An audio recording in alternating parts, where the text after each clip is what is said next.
Happy New York Thursday. This is the Let's Go Mets podcast, episode 5. We're going to be talking about the 2015 New York Mets. I am your host, Sam Wu, here to talk about New York Mets baseball, all powered by Nova Product Design from Primetime Radio, simulcasting on the Primetime Radio Network, made available on Apple Podcasts, Google Podcasts, or wherever you find your podcasts. Streaming live on Facebook Live, facebook.com/Let's Go Mets Podcast, at Let's Go Mets Pod on Twitter, Periscope, and on YouTube Live. So my wife today told me about it was Happy Harvey Day 5 years ago. Happy Harvey Day. And boy, have things changed since 2015. The 2015 New York Mets, the lovable Mets, the comeback Mets. So I figured, hey, let's start with those Mets. Terry Collins as the manager. There was some talk about him being on the hot seat. Spring training, Matt Harvey coming back after a wonderful 2013 season. And obviously with Matt Harvey, he got picked on in the media sometimes. Some of it his fault, some of it is not. I remember that interview with Dan Patrick about Qualcomm. That was funny. But going into the 2015 season, the New York Mets, well, let's just say our expectations were maybe they're just going to get some traction. And it was Happy Harvey Day, seeing Matt Harvey after Tommy John surgery, getting to start. The crowd, the Dark Knight rises. He's back. Remember that? Those are some good times. The roar of the Citi Field crowd, just let's go Harvey, all that was great. And then the Mets season, it was okay. It was okay. It was definitely better than the past. Daniel Murphy, all these players, all these young players that you hear about in the minors, like Noah Syndergaard, Steven Matz. Remember the Let's Go Matz?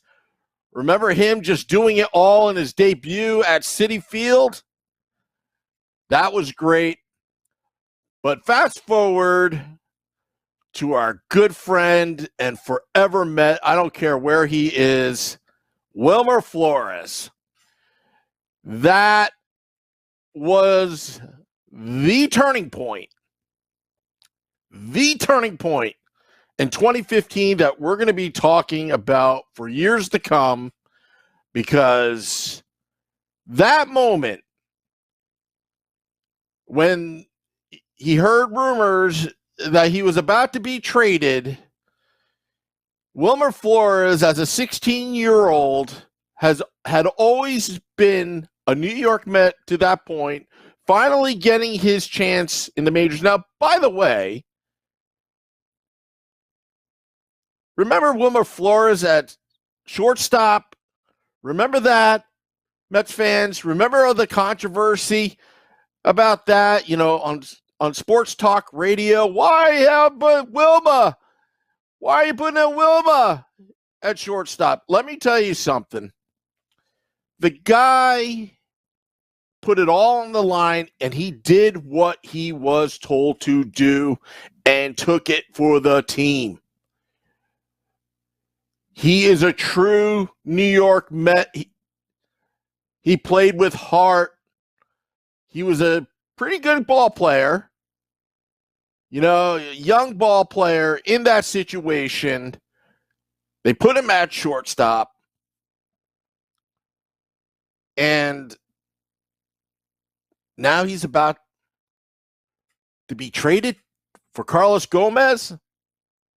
Now, if you remember that year in 2015, comedian Jim Breuer, was putting out all these videos, the aftermath, where he's just like taking his phone, 911, Lagares, taking his phone and doing that. And I mean, every night I would tune in to Jim Brewer's, short videos, Facebook Live, and just go crazy. Like, I'd watch the game, and the next thing I would just get on my phone and watch Breuer just go. That was awesome. So let's get back to Wilmer Flores. Wilma! And, of course, the great work at SNY, Gary Cohen, Ron Darling, Keith Hernandez were just like, what's going on here? What's going on here? Like, why is he still out there? But, I can't imagine what it was like for Wilmer Flores to be out there in the 8th inning, knowing that this is his last time being a New York Met, or he thought so. And eventually he got pulled from the game, and I salute all of you Mets fans giving a standing ovation because you knew he wanted to be a New York Met. I mean, he is a true New York Met. But guess what? He didn't get traded. He did not get traded. And you can't even script it the next game. And now Wilmer Flores comes up to the bat and hits a game-winning home run in Citi Field after all the theatrics. After all that. And then from then on, the legend of Wilmer Flores, anytime he comes up to bat, whether he's in a Mets uniform or another Major League Baseball uniform, we love Wilmer. And then Cespedes comes to the New York Mets. And boy, did he just get hot. He got hot. And the Mets started to get hot down the stretch. Hitting home runs, great pitching.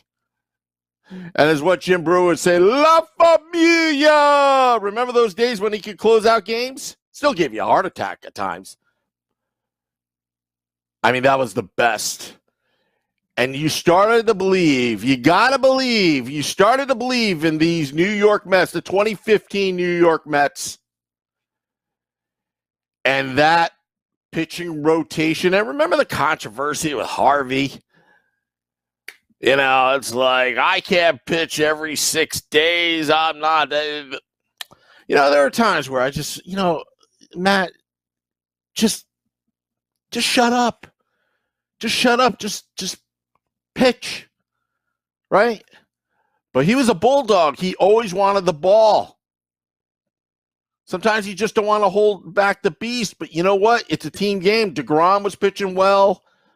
Matz was pitching well. Matz could bat. Syndergaard, a 99-mile-per-hour fastball. The 92-mile-per-hour slider. And Bartolo Colon. Remember Bartolo? Hitting home runs. Or a home run. I think that was the 2015 season. I believe so. In San Diego. Got to do my homework before I do this podcast. And that trot around first base, second base, third base, and then the Mets dugout cleared out. It was awesome. Awesome. And now down the stretch, the Mets, a playoff berth. beating the Nationals. Remember that? Those games? It was awesome. It was awesome.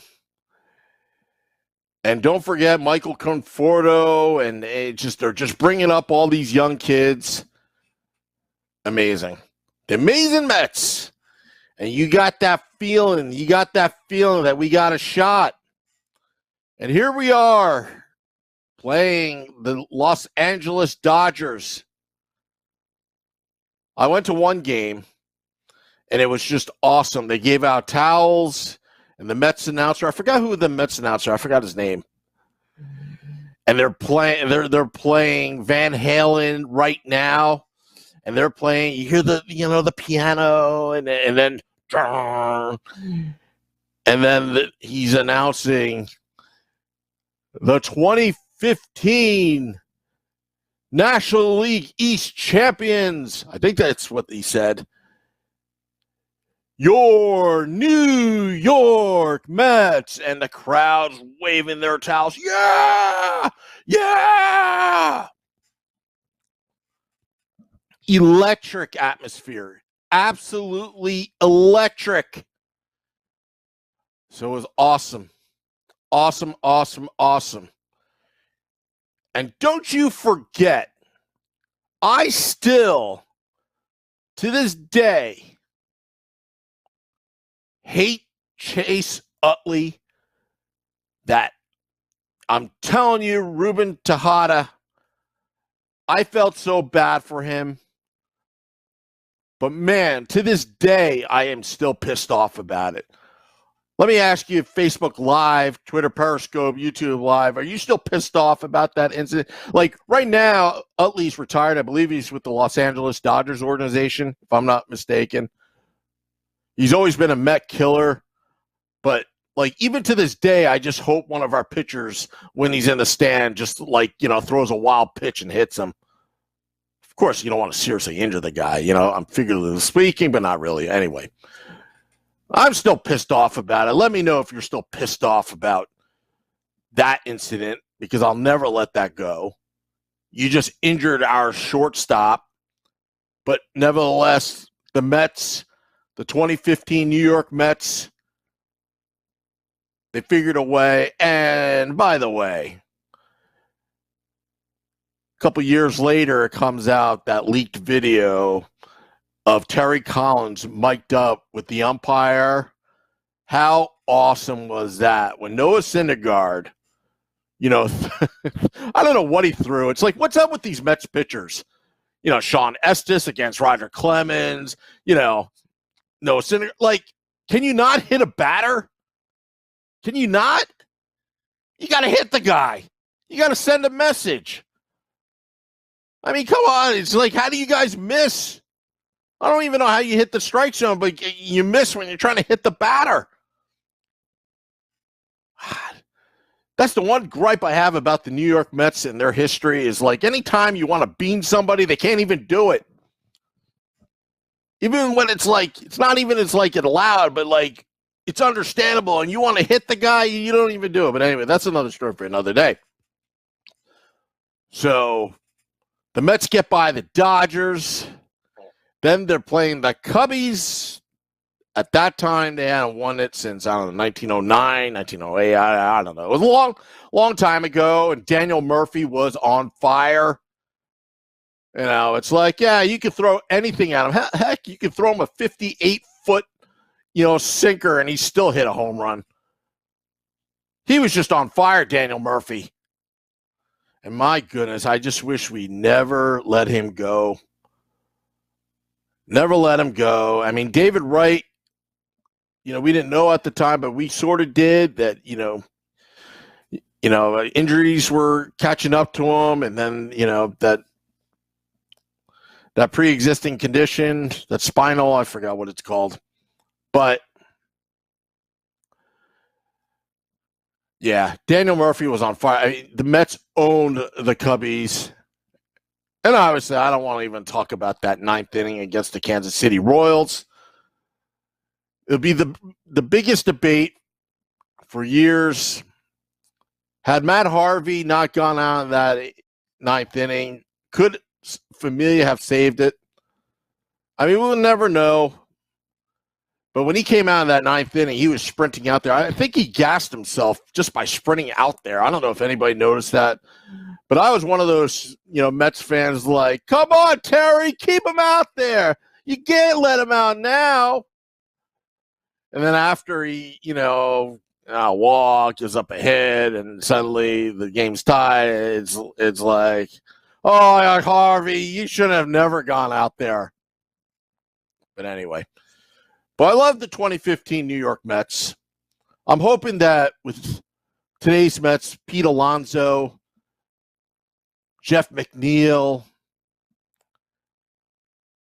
and hopefully Edwin Diaz can, get guys out. I'm hoping that they can bring us back to that World Series glory and get back there. I'm hoping so. But I will never forget Wilmer Flores, what it meant to be a New York Met, and you got to love those guys. It's not about money. It's about being a New York Met. Well, I hope you enjoyed episode 5, talking the 2015 New York Mets. Podcasts will be made available in the next couple hours. Till next time, Mets fans, let's go Mets!